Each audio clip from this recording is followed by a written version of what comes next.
Sahabat setia Gowor yang dikasihi Tuhan, Shalom. Hari ini adalah Jumat 22 November 2024. Kita bersama-sama hari ini memperingati peringatan Santa Cecilia, perawan dan martir.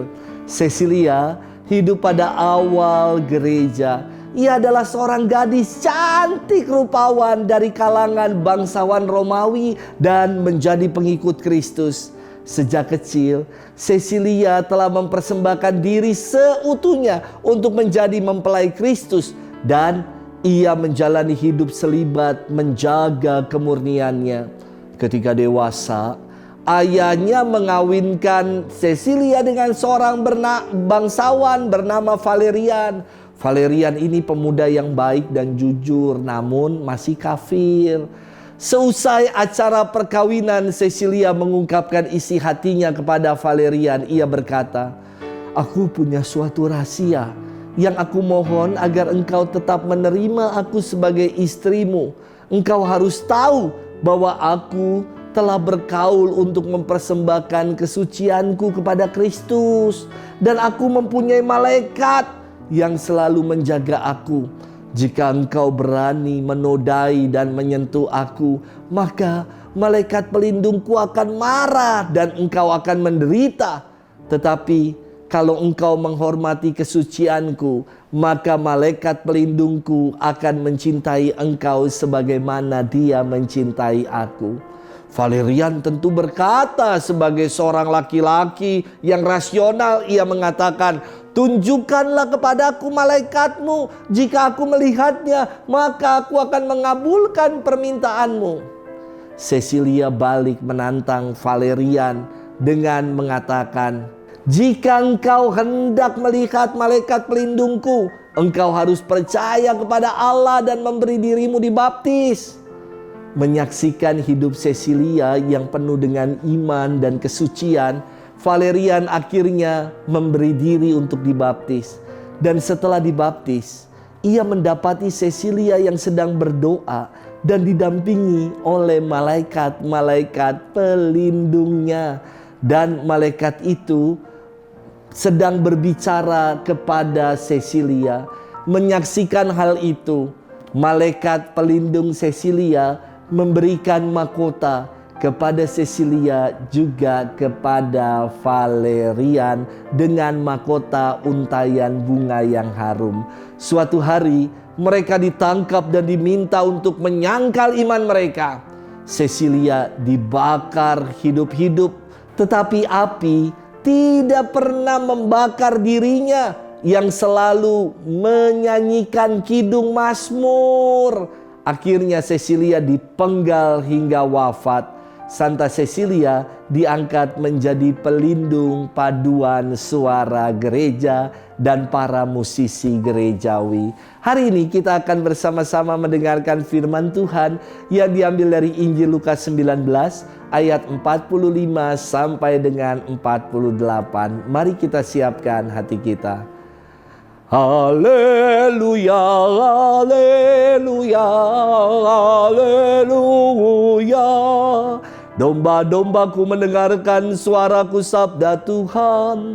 Aku mengenal mereka dan mereka mengikuti aku.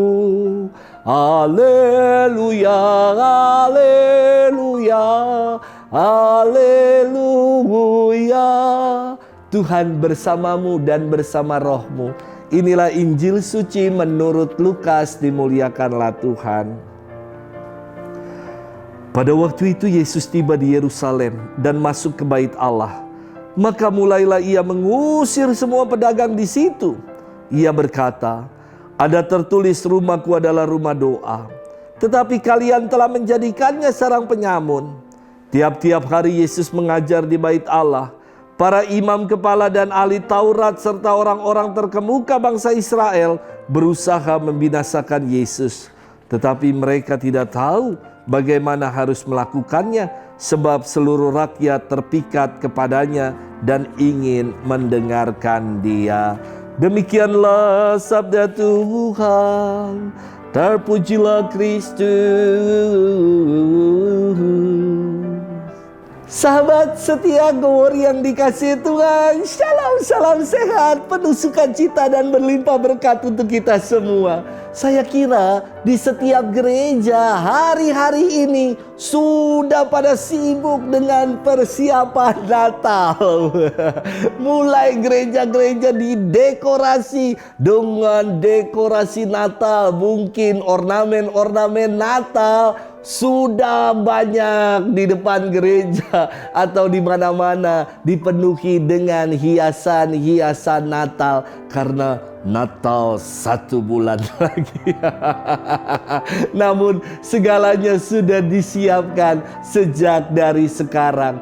Gereja saya kira bukan hanya sekedar dekorasi yang indah, tetapi gereja haruslah menjadi rumah doa. Sahabat setia Gowor yang dikasihi Tuhan, firman Tuhan hari ini berkisah tentang Yesus yang masuk ke bait Allah dan mengusir para pedagang yang ada di situ. Tindakan Yesus ini adalah tindakan penyucian terhadap bait Allah. Maka ia bersabda, "Rumahku adalah rumah doa, tetapi kalian menjadikannya sarang penyamun." Yesus berani mengambil resiko dan menerima konsekuensi dari apa yang ia buat. Ia menunjukkan cintanya yang begitu besar akan bait Allah yang adalah rumah doa. Karena ulah-ulah oknum-oknum yang tidak bertanggung jawab, oknum-oknum yang punya kepentingan, bait Allah dikorup, bait Allah disulap menjadi pasar, tempat orang mencari keuntungan dan menjadi sarang penyamun. Para imam kepala, ahli-ahli Taurat dan oknum-oknum lainnya yang terusik dengan tindakan Yesus ini dikatakan berusaha membinasakan Yesus.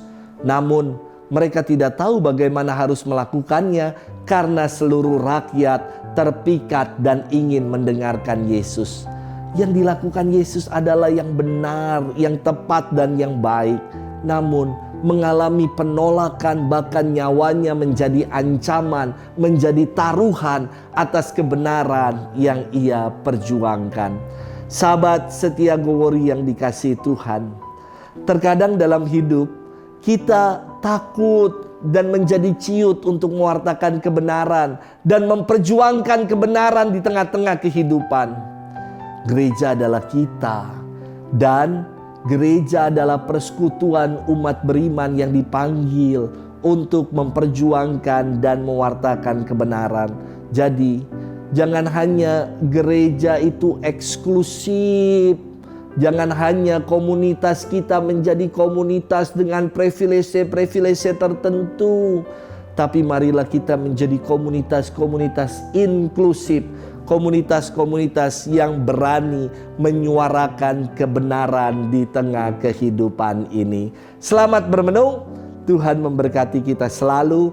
Dalam nama Bapa dan Putra dan Roh Kudus. Amin.